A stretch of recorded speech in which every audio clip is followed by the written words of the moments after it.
that the sun shines down its power to all the world and makes the wind blow strong as it will.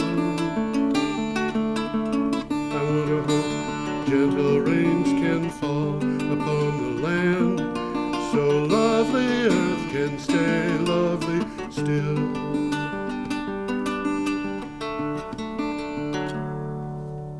Hello, ladies and gentlemen. Welcome to Energy Week. Welcome. With George Harvey and the absolutely astonishing Tom Fennell. In the flesh.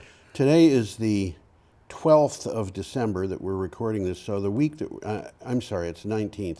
So the week we're doing is... the week of the 12th. It's the week from the 12th to the 18th. And the 18th, by the way, was the day that Donald Trump got impeached. Amazing. Amazing. For, not for, I don't think he got impeached because he broke any laws. I think he got impeached because he's grossly incompetent and he didn't understand that he broke any laws. Well, I'll buy that. Anyway, okay, I'm sorry. I shouldn't be doing that. I should keep us on the energy business. Every day I get up and do my thing, going to the internet and find everything I can about energy and climate change, and I put together for each item that I find interesting a synopsis, short synopsis, 50 words to 55 words, with a link to the original article. I package 10 to 15 of those together and put them up on a blog entry, and they get gathered up and put into our show, about 20, 21 of them. This, by the way, is Energy Week number 350, our 350th edition. Huh? We've been doing it for a while. We've been doing this for a while, that's right. And I have to appeal. I probably will continue doing this for forever. Until we get enough to pay for it. No, I think I'll just keep on going. BCTV will we'll take a trip find to Florida. things. I don't think so. BCTV will find things to do with any excess that comes in, and there has been no excess. If you donate to BCTV, which you can do at BrattleboroTV.org, and you use PayPal or a credit card, or even if you send in a check and write a note with a check. But when I think you'll even take cash if you drop it off at the office. I have been told that is the case. In the place where you put the amount of money, you go down a little bit and you can leave a note, and you say in the note that it's for Energy Week if you want to donate for Energy Week. And that money gets credited to the money that we have to raise for the show. So, should we get going, Tom? Might as well, can't dance. Okay, I can't dance either. Is that something that happens when you get old? I think it is. Well, what I will say here is that I obviously have to read these things in order to do the show. Poor Tom. Hey, it takes a long time. I know it does. And some of them I notice are really well worth looking at. Some of them are. One of them this week I think is almost mandatory. Yeah. We'll get to it later. Some of them are amazing. If it's a really good one, I'll try and mention it, because Yeah. you might want to look at it. You know, there was one that I didn't use because I knew that you'd be reading it all afternoon. And it was not. Well, the last one I read, I cheated. I didn't read every word. Okay. I will forgive you. Okay, we are starting on the 12th of December, which is a Thursday. We're going to start with a picture. If you go to, if you hear something that you think is interesting enough to go online, go to geoharvey.org, geoharvey.com, geoharvey.com. Click on the date on the calendar and you'll find the 10 or 15 items for that date. That way you don't have to wade through everything. So this is December 12th, and the article is from CNN. And we're going to start off with a picture. We start off with a picture. Which I got here. Which you've got there. Got here. There you go. Who is that woman? Young woman. Well, that's the Time Person of the Year. Wow. Climate crisis activist Greta Thunberg, or whatever you want. Thunberg. Actually, if you hear her pronounce it, it sounds like... It sounds very strange. Thunberg. Thunberg, yeah. Yeah, well, it's like, Brattleboro used to be spelled... Brattleboro. O-U-G-H. Yeah. And that GH came because of that kind of pronunciation. That, that Scandinavian borough, which is the same as the German Berg. Yeah. And but in kind of offhanded English, it becomes Oro. So this would be Toonborough. Toonborough. But it's Thunberg. Anyway, you've read the title, and I have read the title. I will read the blurb. Time magazine has chosen Greta Thunberg. The Swedish climate activist is the person of the year. Thunberg, 16, is the youngest person ever chosen. Quote, Thunberg has become the biggest voice on the biggest issue facing the planet. Say that again. Thunberg has become the biggest voice on the biggest issue facing the planet. Time editor-in-chief Edward Felsenthal wrote. Now, I've said this before. I feel like writing an article for Clean Technica, Green Energy Times, for whatever, that has a picture of Greta and next to it a picture of Donald Trump. And the picture of Greta would say, world leader, Greta Thunberg, world leader. The picture of Donald Trump, not world leader. And if you think about it, what has Donald Trump done?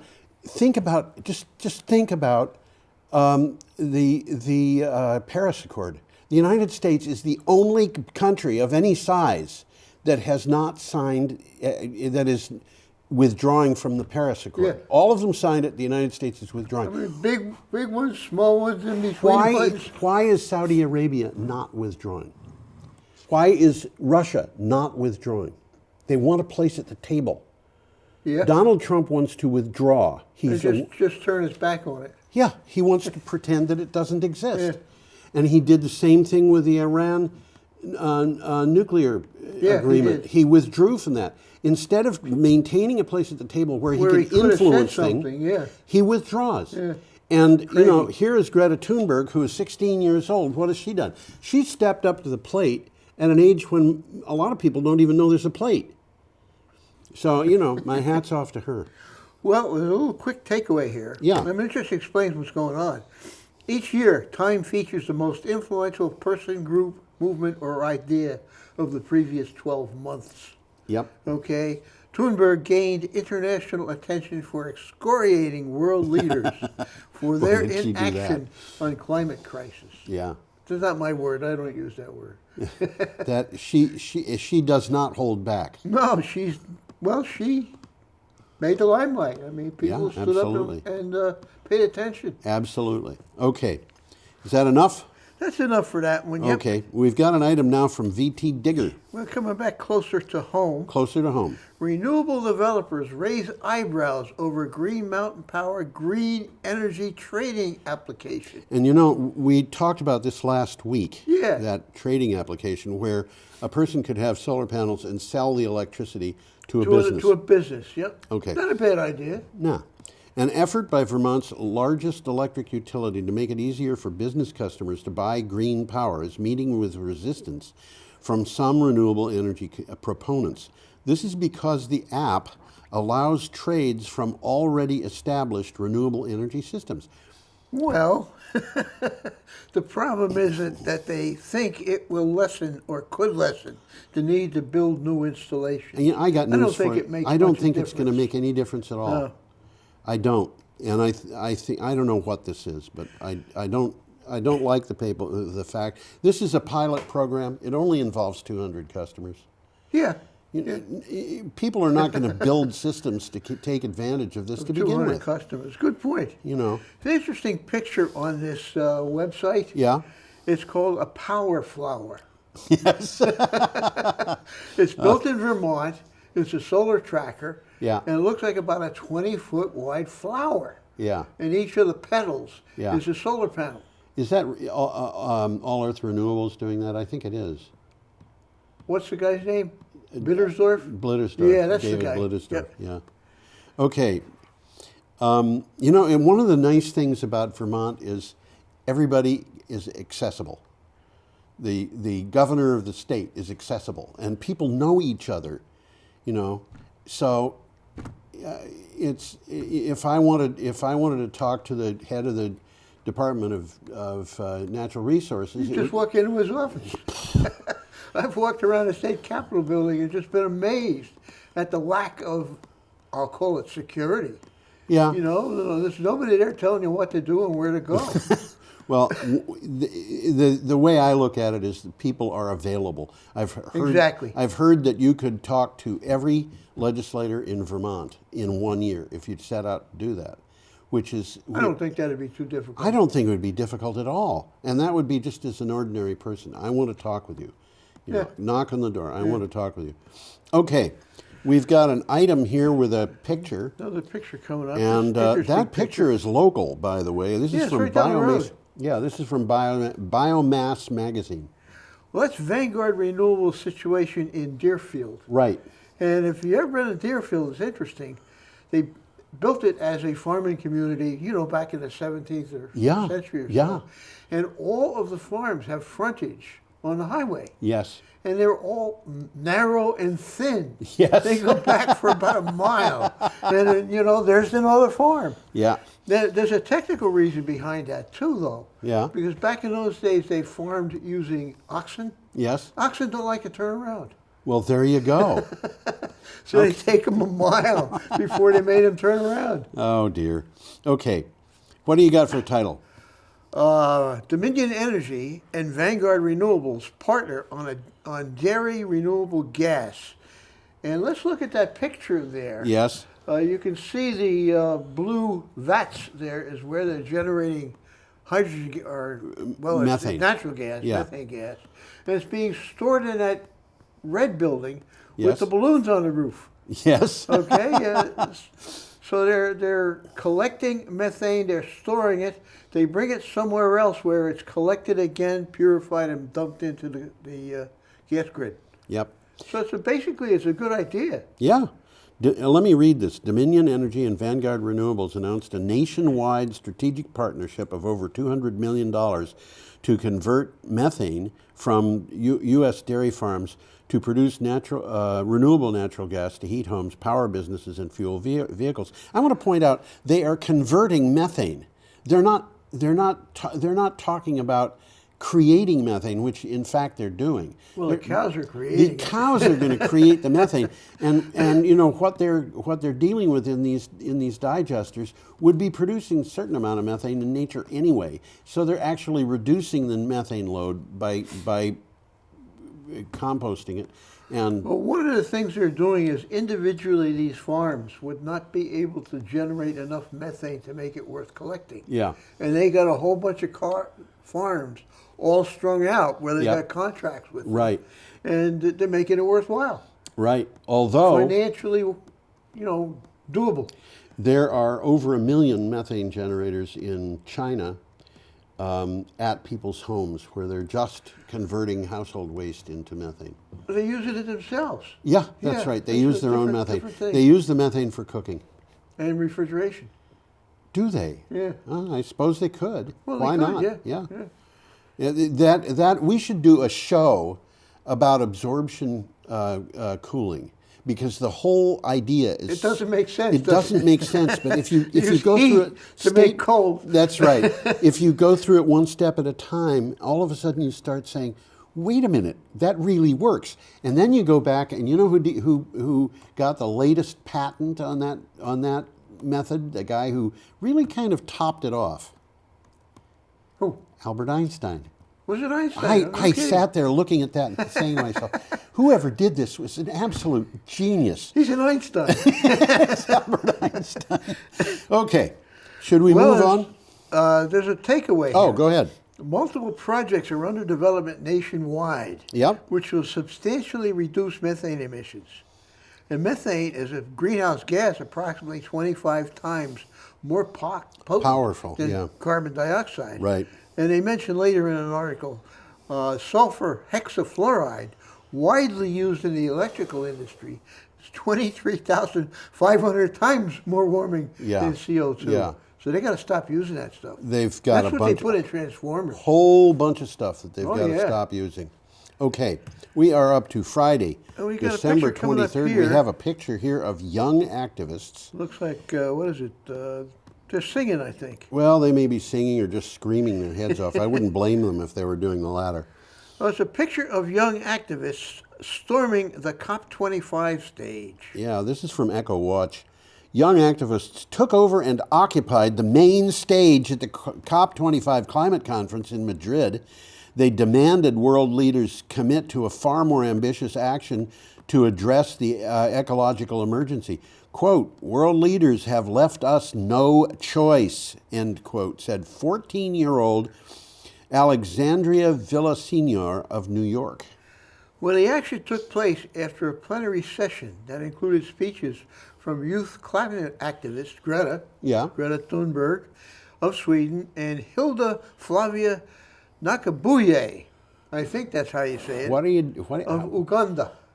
How do these people in Uganda get names like that? I translated her real name is Smith. I was going to say, why can't I have a name like Nakabuye? Maybe I should change my name. Okay. You got more on that one? No, I covered that one. Okay. Our next item is from Utility Dive.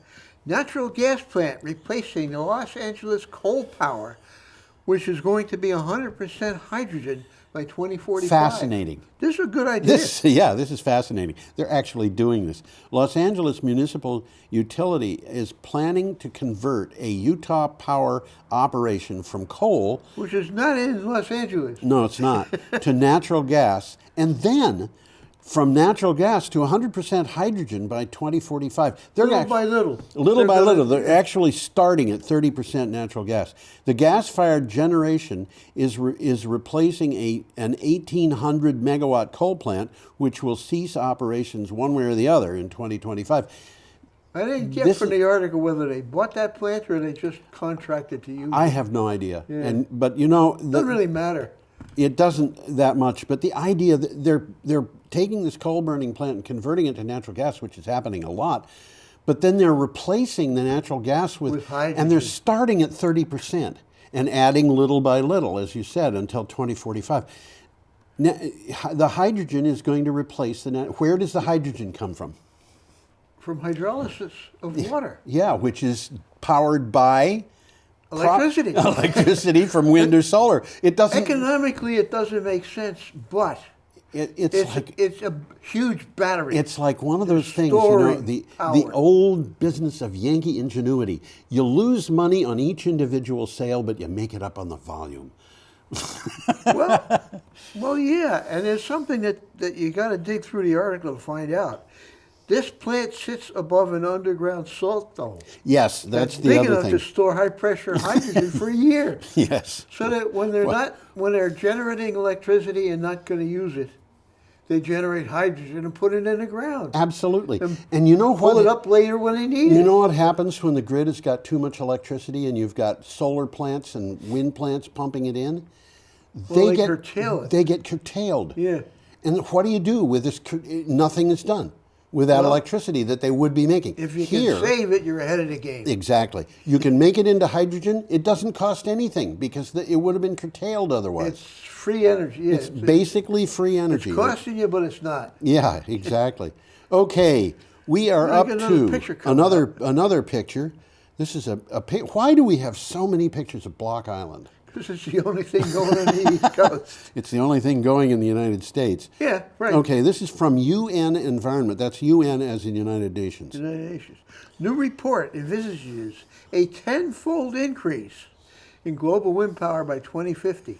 That's 10 times, folks. Yeah, an International Renewable Energy Agency report says deep electrification, accelerated deployment of renewables, and greater energy efficiency can together achieve over 90% of energy-related CO2 emission reductions needed by 2050 to meet the Paris climate targets. This is interesting to me because they're saying they can do this with just wind power. Just wind power, yep. And this is like, can we make it to this place we want to go? Well, certainly I've read more than once that there's more than enough wind power potential the Atlantic shelf off the East Coast to power the entire country. And there's more than enough solar power in whatever, Texas, whatever you want, to power the entire country. And, you can put batteries by the way, big article today, we'll talk about it next week. Vermont is getting 65 megawatts of storage. Good. Yeah. And guess what kind of storage? Batteries? Compressed air. Compressed air? No Yes. kidding. Yeah. No, that's the first time I've heard of that one. It's going to be the first big compressed air place in the United States. Where's it going to be? They're going to liquid. They're compressing it all the way to liquid. All the way down to liquid. It's going to be in the northern part of the state, and the reason they're putting it in is because of transmission. It's cheaper than putting in new transmission lines. That's an interesting concept, isn't it? Well, that's good, because they're building transmission lines now that they're not going to need in 20 years. Oh, yeah, absolutely. Okay.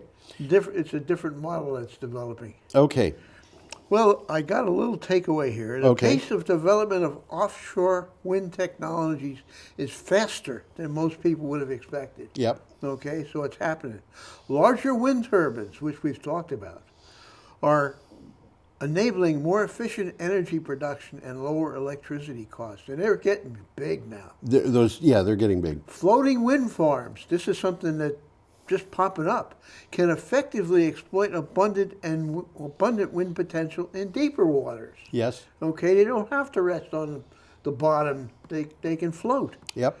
And wind power could cover more than a third of global power needs, becoming the world's foremost generation source. Yeah. Yeah, absolutely. So burning coal is out of style, guys. Burning coal is out of style. Natural gas is next. Okay, we are up to Saturday, the 14th of December, with an article from Utility Dive. And we got an interesting one here. Massachusetts Attorney General Healy stokes grassroots effort for clean energy market rules in the ISO. That's the Independent Grid Operator. Yeah. Okay, Massachusetts Attorney General Maura Healey launched an online effort to educate ratepayers about the region's grid operator, ISO New England. Included in the effort is a petition for market rules that promote clean energy. I found it interesting that the Attorney General is doing this. Well, in this particular case, the Attorney General in Massachusetts is the state's rate power advocate. Yes. We have a rate power advocate here in Vermont. But it is not the Attorney General. No. The Attorney General himself is the boss man. But we Okay. got a separate group that's what they do. Yes. Public service, I don't know, there's two public service entities. Yes, I know. It's very confusing. We got Public Service Board Yep. and a Public Service what? Commission? Commission, I guess. Yeah, it's a commission and a It- board. I'm not sure which one is which, but one of them represents the ratepayers. Yes. And the other one sets the rates. But here, in Massachusetts, it's the Attorney General. And Well, that's this was why she does it. this was a confusing article. And what it appears is Vineyard Wind missed a deadline and was not able to participate in a power auction. Yeah. So they're suing the state. And they said it could have resulted in higher rates, and the independent service operator disagreed, and that's what this is all about. Well, yeah, okay. Kind of confusing. It is a confusing situation. Oh, we got another picture coming up do here, indeed. and it's interesting This here. is a woman who's growing her own vegetables. How Which remarkable. I think, if you can do it, is a good idea. I think, have you ever heard of a town in New Jersey called Victory Gardens? No, I haven't. Well, there is a town in New Jersey called Victory Gardens. Yeah. During the Second World War, when everything was We had Victory Gardens. we had Victory Yeah. Gardens, and here we need Victory Gardens for energy. We're not trying to beat the Axis powers. We're trying to keep the world alive. Well, it makes sense. Yeah, it It does. really does make sense. This is Can for- kitchen gardens combat climate change? This is from the BBC. Growing fruit and vegetables in the garden is already seen as environmentally friendly, but it could also be a weapon in the fight against climate change. That has been the experience of a community in Bangladesh whose rice crop was ruined when seasonal rains came up early. This It is a, depended on rice crops. yeah, let me this is tell a you. little confusing too. Basically, what happened here was they had their rice crop destroyed. That meant they had By rain. no income and not enough food. Yeah. And in order to make up for that, they had to grow crops that they could eat. And Makes sense. yeah, Well, a seasonal rain should have come 2 months earlier. Or Yep. 2 months later, I mean. yep, Health and climate experts have begun educating the community to grow their own food on higher ground, which is just what you said. yes. Where they could grow a more nutritionally varied crop of fruits and They're going to vegetables. be better off for for growing yeah. Oh, sure they will. these foods. Yeah. I mean, the world around, people subsist on rice. And These it's easy. They've been doing it for centuries. I but forget there's what better ways to do things. Yeah, I forget what the percentage was, but it was given in the article, and it was high. It was like 75% of their calories come from rice. Yeah. Okay, our next item is from CNBC. This is an interesting and informative article. Oh boy, This is a good one. This Yeah. is. I would say it's a must see must if you read. can. Yeah, absolutely. U.S. has only one offshore energy wind farm, Which we've seen already in this show. but a $70 billion market is on the way. And there's a very good video in it. Yes. About 7 minutes, worth watching. Yep. Today, from Maine to Virginia, states are poised to join a renewable energy revolution that will provide abundant clean energy, create tens of thousands of jobs, revitalize port cities, and spur economic growth in dozens of coastal It's communities. starting to happen already. It is, absolutely. It's going on. This is not somebody here in saying Massachusetts. maybe someday in the future, we'll have pie in the sky by and by. It's happening in New Bedford right now. It's happening You used to live there, didn't all you? up and down. No, I lived in Plymouth. Plymouth, okay. Plymouth. Well, that's pretty close. Yeah, we had that video of what was her name, Jessica Kilroy, up on a wind turbine repairing it. Oh, yeah. I remember A that. cute young woman who flies all over the United States, climbing wind turbines, Making and good money. making good money, and who is also a musician. And when I saw the video, I thought, that place looks awfully familiar to me. And if you had no trees on the ground, you would have been able to see the house that I lived in the video yeah? because it was right Yeah, there. how about that? Yeah. Well, offshore wind has the potential to generate more than 2,000 gigawatts. And you've heard me say gigawatts means bigawatts. big. Yes, that's right. This is 2 terawatts. 2,000 This is gigawatts the equivalent capacity of per year. yeah. Nearly double the nation's current electricity use. The whole nation. Double the use. This is like 2,000 large nuclear reactors. Yeah. Yeah. It is. Well, okay, let's account for Really large, capacity but that's factors. okay. This is like 2,000 small nuclear reactors or 1,000 large nuclear reactors because offshore wind has about half the capacity factor of nuclear. Well, costs have come down. Costs have come down. Technology has gone up. Yep. And states have mandated ambitious renewable energy goals. And those Haliade turbines, They're one big. of them would power Brattleboro. Oh, easily. Yeah. Yeah, they're big. They are big. Yeah. Public sentiment is also high to reduce dependence on fossil fuels. Yeah. It's a win-win situation. It absolutely is. It is estimated there will be a $70 billion offshore wind business pipeline in the U.S. by 2030. And it's starting already. This is huge. This is going to employ more people than, well, it's going to, this is, renewable energy is one of the reasons why jobs in the United States keep being created. Well, it's one of the growth areas in the U.S. Big right growth, now. although it has suffered under Donald Trump. Well, it's a hoax. Yeah, right.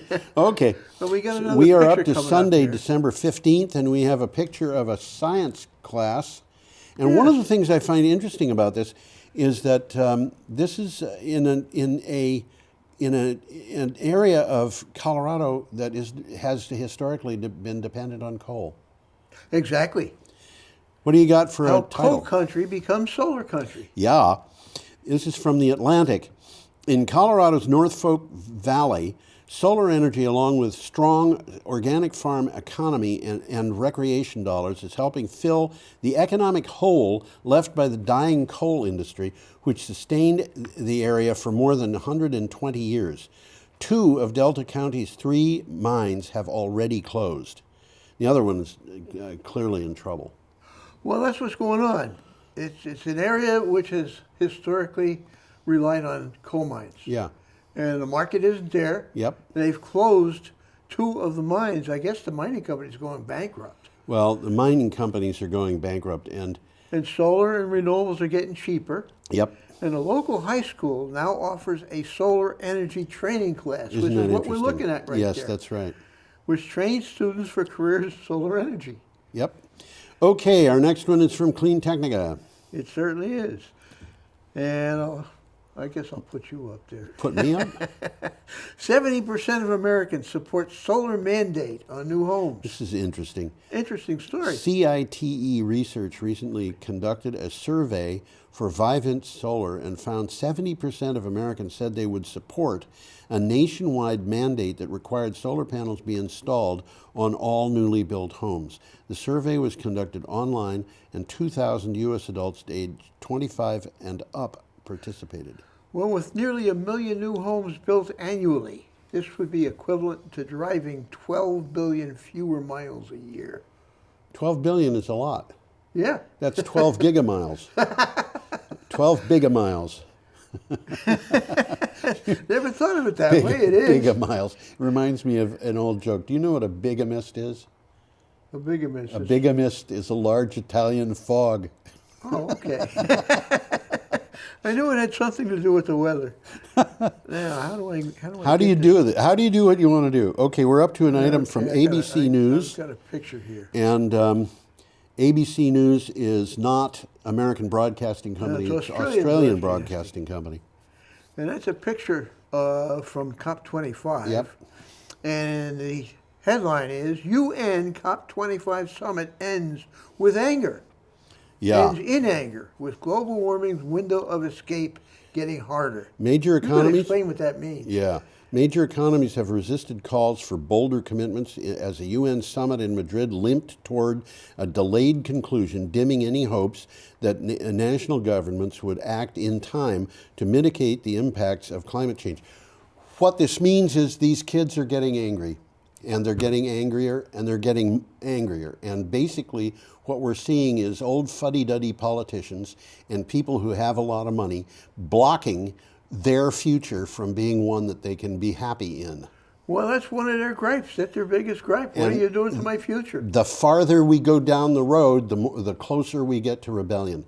And when I'm talking about rebellion here, I'm talking about, okay, you've been blocking climate change. You know, you could point at Donald Trump or Mitch McConnell or whatever. Now it's time for you to go to jail. Well, what it seems is in this COP25, the big countries like us and Australia, Yeah. India, Yeah. they've bullied the little countries. Yes. Okay, so that what they come out with is beneficial to the big countries. They really don't seem to want to do much. They don't want to do much. And I got news for you. The chickens are going to come home to roost. And it doesn't have to be rebellion. Maybe I'm way off about that. But climate change is happening. And if we don't do something about it, it's just going to get worse It's faster. going to come back and bite us, guys. It's already doing it. Biting us already. Yeah. Okay. Well, we're up to Monday, December 16th here. We are indeed. And we got Georgia Power. Inaction on renewables may lead to the loss of a large industrial customer. Yeah. Interesting story. Energy and Policy Institute produced this. Last April, Georgia Power filed a complaint with the Georgia Public Service Commission to block a competing utility from providing Nestle Purina with renewable electricity at a lower price than its own. This, of course, is people who are saying we need to have the free market at work. The case is now being considered by the Public Service Commission. Well, what's going on here is Georgia Power, like a lot of large companies in a lot of states, has an exclusive monopoly. Yeah. Okay, and the monopoly forbids Nestle from buying electricity from a competitor. But there's a loophole. Okay, if you have previously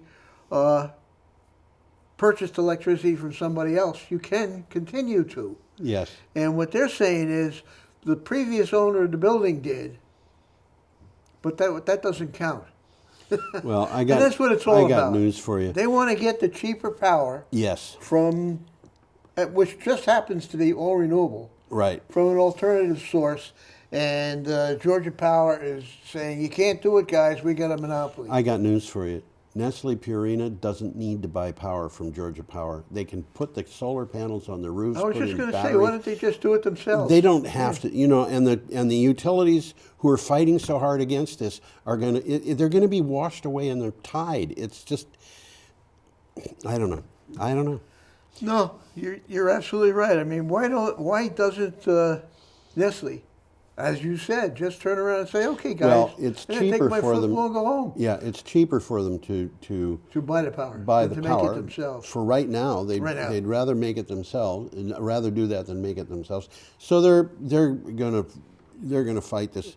And as a matter of fact, if you look at things that happen, like with the Nuclear Regulatory Commission or whatnot, companies are getting extensions on their licenses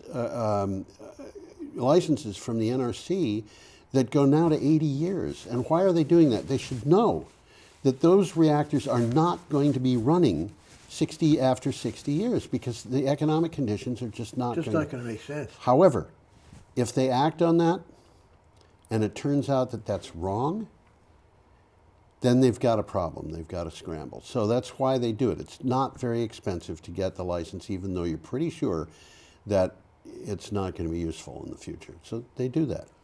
Okay, that makes sense. Yeah. Okay, we've got a picture of Greta Thunberg. Coming up here. Is that who that is? That certainly looks like Greta Looks Thunberg. like her. This is from the Christian Science Monitor. Why Madrid Climate Summit fell short of global expectations. COP25 climate negotiations, the longest in 25 such gatherings, ended with major polluters resisting calls to ramp up efforts to keep global warming at bay. Here is a look at the major issues involved and the sticking points for future negotiations. Well, what the article is saying is major players who needed to deliver in Madrid did not live up to expectations. Now, the major players is the big guys. Yeah, okay? hopes. But thanks to a progressive alliance of small island states, yes, European, Asian, and Latin American countries, they obtained the best possible outcome. Well, yeah, that's something we should point out, is that they didn't get everything they wanted, but they got They didn't a little even bit more come than close to getting everything they wanted, but at least things weren't a complete tragedy. Well, there's a takeaway here. Yeah. Emissions, this is reality, need to be cut in half by 2030. Yeah. And net zero emissions need to be a reality by 2050. Yep. Okay? That's Achieving this is possible with existing technologies in our current economy. Yes. Market mechanisms can speed up this shift by putting a price on CO2. There are a lot of ways you can speed up this shift. The thing that I'm afraid of is that we are going to have a president of the United States who says, by the way, everything is being rationed. And that includes cars. And you are not allowed to buy new cars with internal combustion. Yeah, I mean, in 1942, yeah, I was just the federal government in World War II, they did exactly that. You were not allowed. Gasoline was rationed. It was limited to 3 to 4 gallons per household per week. And in order to get that ration, you had to have a certificate saying that you needed a car. And you had to have a certificate saying that your household had no more than 5 tires. No more than 5 tires? No more than 5 tires. Including the ones on your car? Yeah. Which means, okay, if you had 2 people going to 2 different destinations, maybe you could get by with 2 different motorcycles, but and one of them could have a sidecar. But this is, and that happened in this country. And they went to the automotive industry and they said, "You're not allowed to sell cars anymore, including the ones on the dealers' lots." Yeah. So that's okay, what happened. Clean Technica is next. All the good, quote or not quote, parentheses, under the radar news about renewable energy. The National Renewable Energy Laboratory came out with 3 reports last week that should give stakeholders in fossil fuels the willies. Big solar arrays and wind farms make big headlines, but these reports deal with behind-the-scenes research that carries more weight. The first report was wind energy. Yeah. And they said we've barely surfaced the scratched the surface of wind the wind energy, potential, yeah. which we've said on this show. Yes, absolutely. Second report covers what happens when a wind or solar farm produces too much electricity for the grid to absorb. And this is fun. And we'll touch base on this one again is in this show. And the third model is, and this is they're promoting their own thing here, a free online photovoltaic system performance and cost calculator, which enables you to figure out what's going on or what the potential is. I had for forgotten your that PV. third one. I had forgotten the third. It almost doesn't make sense. It almost doesn't fit in But with you the know, other two. if your power is being curtailed, you can use it for something else locally, like That's charging the a whole battery. point. You can sell. If you're going to have surplus power, you can figure out how to sell it. Yeah. Yeah. And they didn't even spell it out that easily. You had to read between the lines. Okay. But we got a nice picture coming up. We here, are up to Tuesday, December 17th, and we have a picture of put the picture up. Disco Bay. You know, with Disco Bay. I can hear is the in music now. Greenland. Disco is the name of. It's the name of a town. It's in the southwest corner of Greenland. Yeah, but it was also a name of a character named after that town in Captain's Courageous. That's what it was. You remember? Don't know that. Rudyard Kipling wrote the book. It was about a boy who fell overboard from an ocean liner, and he was picked up by a fisherman. Oh. And Disco was one of the fishermen on the fishing boat. Oh, okay. Okay, Disco Bay. That's Disco Bay. Yes. And I'll leave it up there for a while. Okay. Greenland ice melt matches worst IPCC predictions. This is from KJZZ. Not good news. No, it's not. But we're hitting this over and over and over and over again.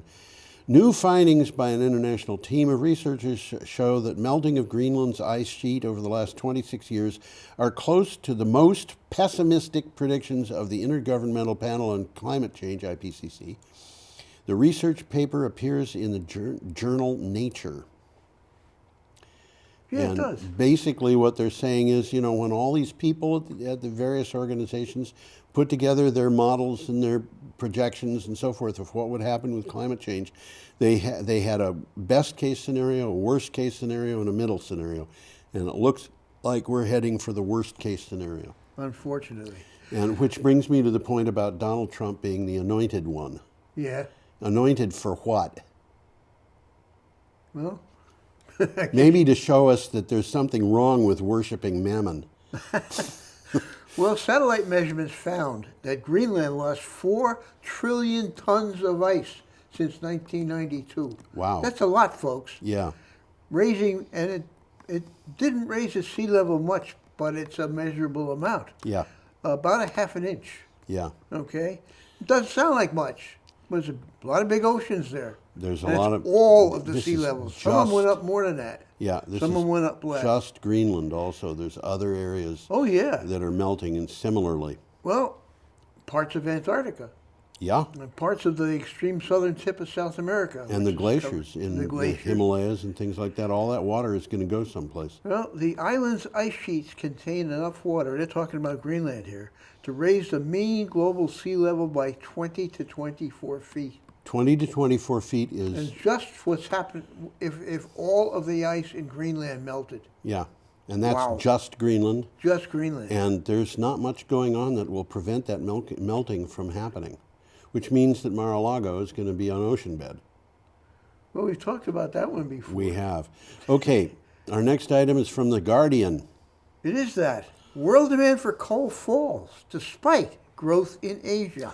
Global demand for coal has fallen this year for the first time in 2 years as Europe and the United States turn their back on coal-fired power plants in favor of cheap gas and renewable energy, an International Energy Agency report found. The future of coal now rests largely in China. About half the coal being burned in the world is in China. Well, that's just what I was going to say. Coal remains the world's largest single source of energy generation, half of which is produced in China. Yeah. Okay? The decline in the use of coal was led by steep cuts in coal demand from Europe and the U.S., Yes. which we've talked about, which is due to abundant, cheaper alternatives such as renewable energy and gas. Yep. It's economics, guys. It is. Okay? It is economics. Coal is disappearing in many advanced economies, but it remains resilient as even continuing to grow in developing Asia. Yeah, and that will not last very long, I'm pretty sure. Well, the economics aren't there. The economics are not there, and the people in these countries are going to realize that pretty quickly. Okay, here is a depressing Yeah, photograph. we got a picture coming up, and I'll start with the picture. This is from BBC. That's an artisanal mine. Artisanal mine. Artisanal mine, whatever. I didn't know that word. I knew of artisanal cheeses, but I didn't know I never heard exactly it this what way. it meant. That means that guy there, Is by doing it, himself, is his own coal mine. yeah, doing it by hand. He's Cobalt mine in this particular He's doing case. cobalt mining. Top tech firm sued over Democratic Republic of Congo cobalt mining deaths. This is from BBC. I think I said that, but I apologize for saying it twice. Apple. Well, it is from BBC. So. Yeah, Apple, Google, Tesla, and Microsoft are among the firms named in a lawsuit seeking damages over deaths and injuries of child miners in the Democratic Republic of Congo, where 60% of the world's supply of cobalt is produced. Cobalt is an important material for lithium-ion batteries. And by the way, it's been linked to child labor, which of course the country denies, but it's happening. yeah, well, some lithium batteries, lithium phosphate, or what they call LiFePO4, lithium phosphate, lithium LIFE, LiFePO, lithium iron phosphate batteries don't use cobalt. And IBM just today announced that it's got a new battery. That, Oh, yeah? Yeah. Interesting. We will not talk about that in the next show because the next show that we record will be 2 weeks from now, and I've got to limit the number of items, so it's already out. No, we'll get to it eventually. We will. But this is yeah, okay, what do you got? Nothing? Top tech firms sued over Democratic Republic of Congo cobalt mining deaths. We've So what they've complained about is kids dying. Children. Kids aren't supposed to be doing it. That's they're right. doing it, and they're dying. And they're dying. Okay, we're up to Wednesday, December 18th, and we have a picture here. You got a picture here. This is a and we'll get picture the of a picture up. Chinese hoax happening on a global scale. Amazing. It's a isn't Chinese it? hoax, isn't it? Yes, Yeah, it all that is. red How stuff. did they get all that red stuff all over that chart? Well, Australia has been, it says that. Australia has been getting warmer. Australian heat wave. Nation endures the hottest day on record. And this, interestingly, well, we talked about it. All right, let me just read this. Australia has experienced its hottest day on record with a national average for the high temperature reaching 40.9 degrees Celsius, which is 105.6 degrees Fahrenheit. The Bureau of Meteorology said heat on 17 December exceeded the previous record of 40.3 degrees set on the 7th of January 2013. In some places, high temperatures were up at 45 degrees Celsius. And by the way, Well, Australia's upside down. So yes, it's it summer is. for them. Yes, that's right. This heat that they had was exceeded today, yesterday, and it was in today's news. The record that was set the day before yesterday was 40.9. Today it was 41.9 degrees Celsius, so it was over 107 degrees. Tom, this is the average hot temperature for all weather stations in a country that's as big as the United States almost. Pretty close to it. It's the average high temperature. So everybody's getting hot. The whole country is overheating. And Well, it's worse than that, because the record comes as the nation battles a severe drought and bushfire crisis, which we've talked about. yes, and summer isn't even here. Summer's just starting. It's just about to start, and they're really worried. I mean, we talked last week about a fire that had a front 37 miles long. Yeah, we did. And it was just outside of Sydney, and they don't think they can stop it. What does That's this what mean? we said, yep. And people look at this and say this is a hoax. Why don't you put Well, that? Australia's been in a drought for as much as seven years. Yeah, why don't you put that graph back up? I think I can. This is a graph of the high temperatures Well, it's the graph of all of the temperatures. Yeah, but yeah. they're all high on this. No, this is the average. What is this? Annual mean temperature. Oh, it's the annual. This is the difference above or below average. Right. This is a difference So the above black or line below. in the middle and 0 is the average. It's the average. And what are we seeing here? Sometime around 1950, the temperatures started going up. And they have been going up, and they're continuing to go up. And, you know, we haven't had a... And it just gets worse. It just gets worse. And this year, it's going to get even worse. Where are we going? Well, heat waves are Australia's deadliest natural disaster. Yeah. Okay? And they've killed thousands more people than bushfires or floods. Just a heat wave alone. Yep. So Australia's in trouble. They go out, people go out and they die. That's what they're saying. That's what's happening. Yeah. Okay. We have an item here from Inside Climate News. Earth's hottest decade on record, capped by years of extreme storms and deadly wildfires. That's all over the place. That's all over the place. This is for the entire world. Deadly heat waves, wildfires, and pervasive flooding in 2019 punctuated a decade of climate extremes that may show global warming kicking into overdrive. Scientists say 2019 was the Earth's second warmest year on record, or at least it may prove to be.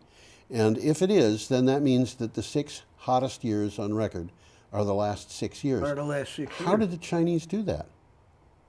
I mean, They didn't. It's a hoax. no, that's what I mean. How did they do this? I know what it is. They've got so many people in China that they can hire thousands of them to go around and mess with weather reading stuff at weather stations. That's what's happening. They're warming up the thermometers. You know, Well, this is a particularly informative article. Yes, it's it a is. long one, and I would say this one is well worth reading. Yeah. A lot of pictures in it. Most of those pictures are graphs. So if you like graphs. Yes. Yeah. That's actually why I didn't include a picture on this one because there were so many graphs. It was and there all were graphs. not very, but the graphs show what's going on. And again, this is it's global warming is a complicated thing where the fact that the climate is changing to the warmer side means that the oceans are warmer. That's what's happening. So the oceans find it easier to evaporate. Warm They're warm the air, but also evaporate to put. So there's more moisture. There's more moisture in the air. As the oceans warm, there is more moisture in the air above them, but the air above them can hold more moisture. So they're spawning tropical storms. They're making tropical storms. But in other places, such as Australia, They're just raising the temperature. they're just raising the temperature. And a lot of that is because of the way the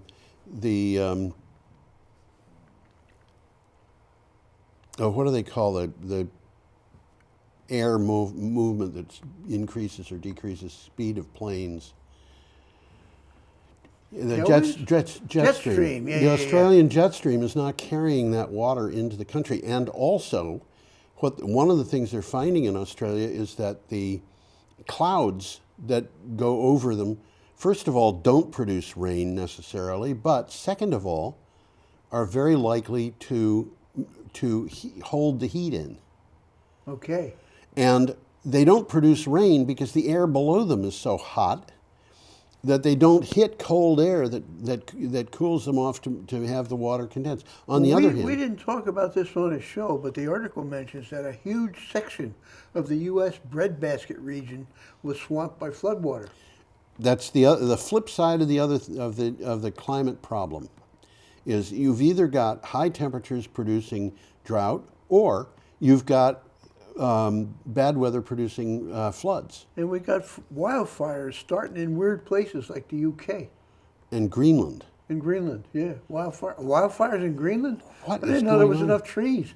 Well, you don't need trees for wildfires. No. Just the brush that's on the ground is enough for that. Okay, should we go to the United States and complain Why about not? the We U.S. got a Capitol? picture- Got a picture here now. Yeah. I bet I can find it. There it is. There it is. There it is. This is from You'll recognize that picture, don't you? Yeah, this is from Green Tech Media. U.S. lawmakers stiff solar. Wind gets a modest victory in a tax deal. After months of lobbying, the clean energy industry secured minimal tax credit extensions in the $1.37 trillion end-of-year deal. This is a budget deal. It included $250 million for programs to aid advanced nuclear reactors. Oh, we need that. But solar power and electric vehicles were left out. So the decreases in the tax credits for solar and electric vehicles have... They didn't happen. Well, they haven't been stalled. They were built into a schedule, and the schedule is moving ahead without them. They did get an advantage with wind power, though. Wind benefited, well, offshore wind anyhow. Yeah. And so, you know, it's an interesting thing to see this along with other news for the day that came up. For example, there was an article that came up about, or was this was earlier in, no, this is a different article that I've got in mind, but it was one that we talked about earlier, where there were people in a county in Colorado where the coal-based We just talked economy. about it. We just talked about it. But in Appalachia, there are places where coal miners are out of work, and it's bad. And so they've been looking for ways to get new jobs, and the new jobs are appearing in the solar industry. But guess what? The solar industry is under siege by the Trump tariffs. Yeah. So, you know, the federal government is not helping people in this country. Well, Trump particularly is trying to renew coal, and he's lost it. He's lost that war. He had more coal Stop plants. talking about it. Yeah, he had more coal plants closed in the first 2 years of his reign than were closed in the first 4 years that Obama was in office. Yeah. This is Trump saving coal. Again, you know, I think he was just misinformed from the beginning. You know, he decided he was going to put his money on coal, and but he's misinformed by everything, about everything. I mean, I think when I was 12 years old, I knew that the President of the United States could not be saved from an impeachment by the Supreme Court. But Trump was saying that he wanted the Supreme Court to save him from being impeached, as though he expected. This is a man who doesn't know what's going on, and yet he's President of the United States, and the Republican Party is supporting him. Well, one of the fears is he's going to declare a state of emergency and stay in office forever. I don't think that's going to happen. I don't think he'll get away with it, but he sure as hell could try it. No. He can declare a state of emergency, but you cannot shut down the Congress by declaring a state of emergency. It can't. No, that's not going to happen. State of emergency, you can go to the country and say, state of emergency, we're not going to allow you to drive your car anymore. That's one thing. But saying that there's a state of emergency that Congress is not allowed to... That doesn't mean he wouldn't say it. It doesn't. You know, unfortunately, I think he's a man who would do anything. I think so. He said, you know, that his voters were so loyal he could shoot somebody on Fifth Avenue and he wouldn't lose a vote. And I actually looked that up today because that stuff was going up in the news. And, you know... Yeah, he said something almost exactly like that. Shoot somebody on Fifth Avenue. Yeah, get away with it. He could get away with it because people are in favor of Donald Trump. Well, I think that's probably right. And people are in denial about the situation that they're in. And the reason why this whole thing is working together is because of the ways that con artists work, where a con artist finds out what you desperately want, and then he offers it to you. Mm-hmm. And that's what's happened. And people have, you know, and the reason I never favored Donald Trump, in fact, I was really kind of violently against him, was because I could see he was a con artist. There was no way he was going to deliver on his promises. Well, all you got to do is look at his history. Yeah. That's just what he's done all his life. Trump University. Well, it's well, playing out. How many times did he go bankrupt? 6. He stiffed people 6 times. That's big right. time. Yeah. And it's playing out in our climate, and that's unfortunate. Okay, I think we've time to run through everything we were going escape. to touch base on. Yep, time to retreat. Have a perfectly lovely week, everybody. Y'all See you come back next now, time. you hear?